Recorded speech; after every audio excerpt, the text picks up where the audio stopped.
Hi, I'm Michelle Shingler, the editor-in-chief of Foreword Reviews, and you're tuning in to Petit Foreword, our bite-sized interviews with indie authors. Today we're speaking with Kris Spisak, whose latest book, Becoming Baba Yaga, released on September 1st. It's a nuanced work of feminist literary criticism and a freeing folkloric inquiry that celebrates an archetypal defiant woman. Kris, thanks for taking the time to speak with us. Thanks so much for having me, Michelle. So, Baba Yaga for you is not just a fascination, she's an inheritance. Can you speak a little bit about her place in your family history? Absolutely. And I love that language of inheritance. My background is Ukrainian, and I come from a long line of strong Ukrainian women who are deeply rooted in traditions, whether they are artistic, whether they are embroidery, whether they are Ukrainian Easter eggs, whether they are dance, flower arrangements. There are so many pieces of arts in Ukrainian culture. And part of that is storytelling and folklore specifically. The idea of witches is something that has struck different generations of my family differently. While my family has been deeply rooted in Ukrainian Catholicism, my grandmother deeply understood Baba Yaga not as a folklore character, but she understood Baba Yaga when she was a child as a presence that lived deep in the woods in Ukraine, not far from her childhood home, when she took shortcuts coming home from different places. So I've known of Baba Yaga as a story, but as a reality, as a force in your life since I can remember. And thus, as I've learned about her growing up in different literature courses and folklore studies and my own research, she has lingered and she has been fascinating because she is so much more complex than a Disney or early Disney folklore witch. She is almost a life coach in many ways. And when you think of her in those terms, both as a cultural studies figure and someone who can teach you about how to empower yourself, there's a new way you can think about everything. So, how did Baba Yaga end up transforming from a powerful to a malign figure in the popular imagination? And what is the cost of such bastardizations of folktales? Well, you can kind of look at many women across present day, across history, and sometimes when they have power, sometimes when they have wisdom, sometimes when they are doing something a bit unique as compared to the norms of society. So often, the first thing the greater population jumps to is that this woman must be evil. Now, what's fascinating about Baba Yaga is she is a folklore character. There are so many stories about this old woman who lives deep in the wood, and she's a great folklore character. For those who don't know her, she lives in a house deep in the woods, but this is not just any house. This is a house that stands upon chicken legs. So if someone comes to her and she doesn't want to speak to them, her house can stand up and turn around so that someone couldn't find the front door. Or if she's really fed up and wants to be alone, her house can stand up and just walk away so it can't be found again. So, I mean, who doesn't want a house like that? Sometimes don't we all kind of want a house like that? Um, so you have all of these really cool aspects of her as kind of a folklore witch type character.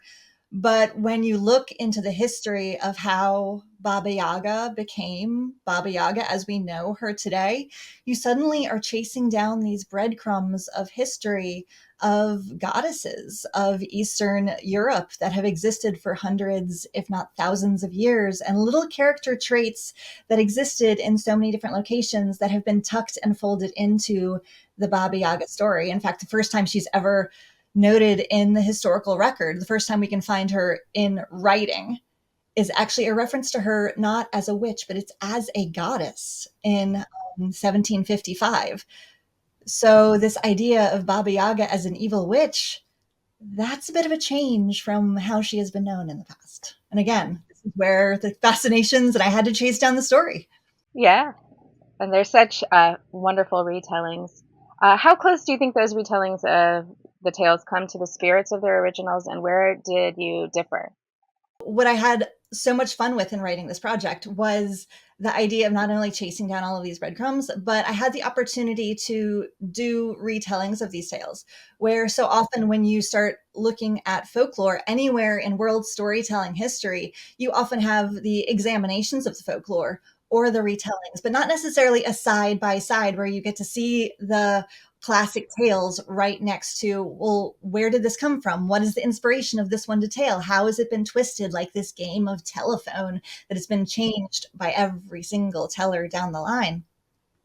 Now, when I got to do it, there are so many different versions of every single one of her tales, and there are countless tales out there.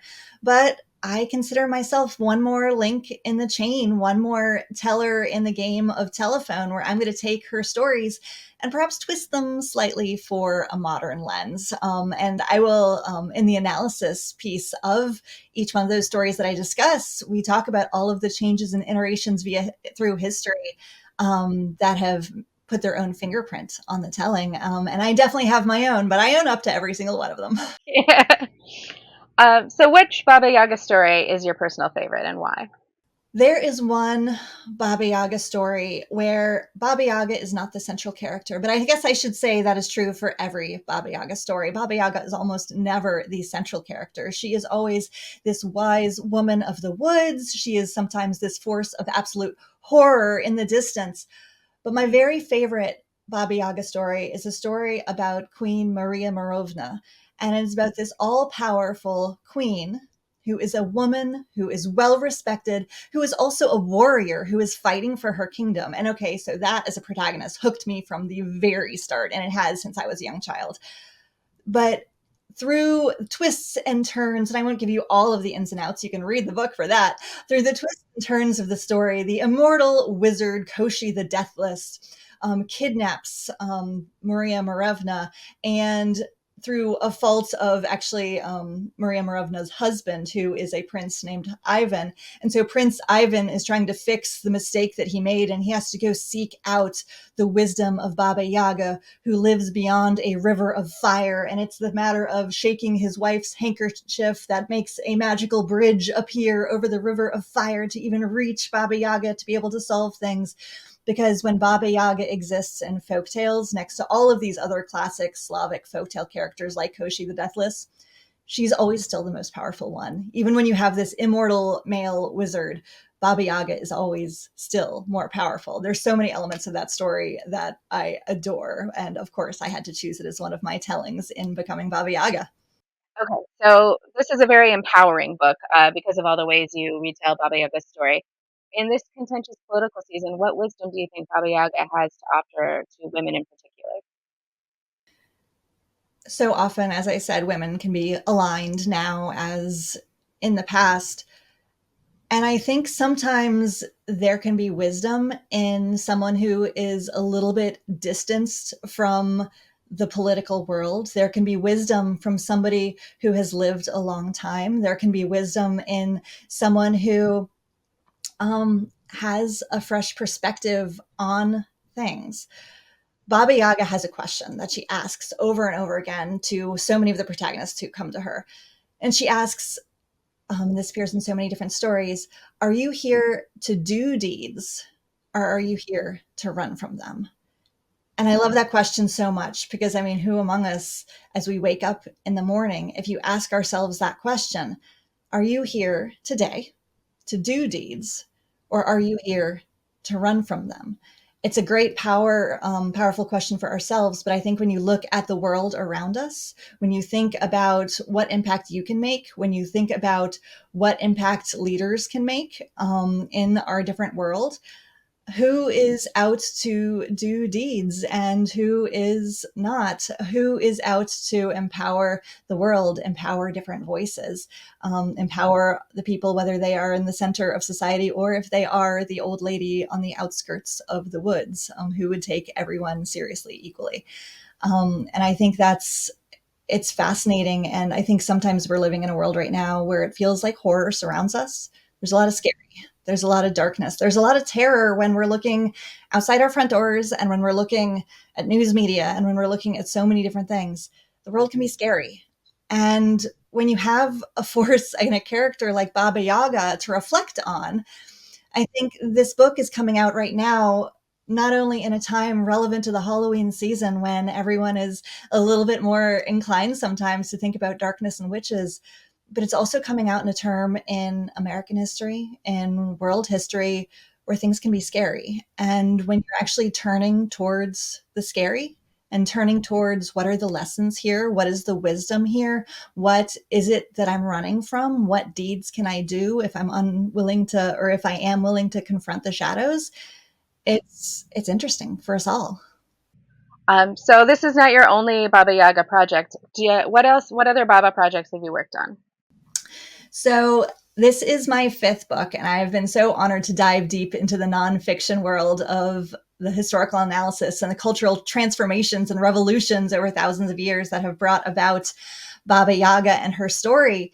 But my prior book was actually my debut novel. It is called it is called The Baba Yaga Mask. It is dual timeline fiction, and what inspired me to keep going with Becoming Baba Yaga, the nonfiction component here is for the 2 years since my debut novel came out, I have been meeting with book clubs and library groups and so many people in person and virtually, and speaking about the folk tales of Baba Yaga. And she sparked so many fascinating conversations. So, hence, I knew I needed to keep going and get into the nonfiction. But my novel, The Baba Yaga Mask, is the story of Ukrainian history that I never found on library shelves when I was a child. I grew up hearing stories of World War II Ukraine, about stories from kind of Soviet forces on one side trying to take things over, of Nazi Germany coming in on the other side, and Ukraine wanting to be its own country, about underground forces and freedom fighters and all of these people who just wanted Ukraine to exist as a country. And my grandparents lived that story. My grandparents went through World War II in Western Ukraine. And these were the stories I heard around the dinner table about that piece of World War II history. But as a child, when I was growing up, and World War II came up in history classes, you would hear about different fronts of the war, but no one ever spoke of the Ukrainian history of the war. I sought out that story for such a long time. And that's where I realized if that story didn't exist, I had to write it. So the Baba Yaga Mask is a dual timeline novel that exists between the present, well, I will say present day before Russia's most recent invasion of Ukraine. It actually came out 4 weeks after Russia most recently invaded Ukraine, which is interesting because the novel actually details the last time foreign forces invaded Ukraine 80 years ago. So it was a poignant, painful parallel that we could speak on in another day regarding that release. But that novel goes back and forth between relatively present day Eastern Europe and 1941 Ukraine in the midst of the kind of beginning of World War II on that front of things.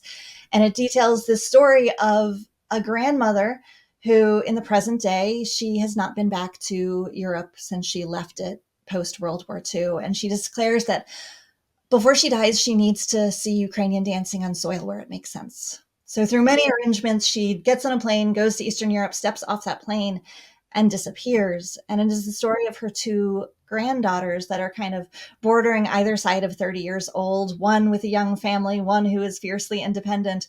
And these two granddaughters who are on a wild goose chase across Eastern Europe, trying to find this woman who is obsessed with Baba Yaga stories, who has told them these stories their entire life. And this grandmother owning this spirit of when the world is a terrible, scary place, maybe you need to own the spirit of Baba Yaga and maybe scare the world into being better. And I loved this idea for this 90-something-year-old grandmother just embracing, I am old, I am fearless, I am wise, and I am going to do everything I can to fix this broken world in a very convoluted way. And that book jumps back and forth between the present day and Baba Yaga tales, as well as the grandmother's experience in 1941 Ukraine as a teenager. So again, once that book came out, and I've been speaking to so many people about feminism and Ukrainian history and culture and artistic traditions and Baba Yaga, and there was so much more to say about Baba Yaga. So I've just been so honored to spend some more time with her. Yeah, that's fabulous. We reviewed that book as well. We love both of them so much. They're both on shelves now. So, to our audience, please go out and pick up these books. There's a fiction option, there's a nonfiction option, or get them both because they're both wonderful. Kris, thank you so much for taking the time to speak with us today. We really appreciate it. Thank you so much, Michelle. It's been a pleasure.